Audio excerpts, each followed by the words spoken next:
Қолтырауын ертексі. Мүмкін теңізде, мүмкін көлде, мүмкін орман өзенінде кішкентай ғана қолтырауын тұрады екен.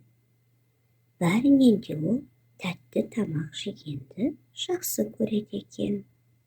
Балықты да, бақаны да, құсты да шайнай алады екен. Өйткені оның әдемі, мықты және сап-сау тістері болыпты. Бірақ қолтырауында бір жаман әдет болыпты. Ол жиі ұрсатын, көп ашуланатын және жаман сөздерді көп айтады екен. Бір күні қолтырауын сиқыршыны ренжітеді. Сиқыршы оны сиқырлап тастайды. Енді әрбір жаман сөз айтқан сайын қолтырауынның бір тісі түсіп отырады.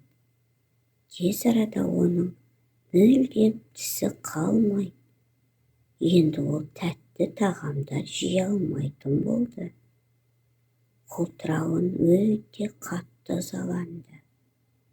Ол су айдынының тұрғындарының барлығынан неге барлық тісі түсіп қалғанын сұрай бастады. Кемеңгер бегемот оған себебін түсіндірді. Крокодил бәрін түсінді де сиқыршыдан кешірім сұрайды.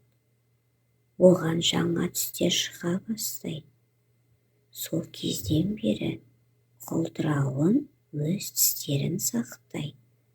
Ол оны тек қана тазалап қоймай, ең бастысы жаман сөздер айтпайтын болды.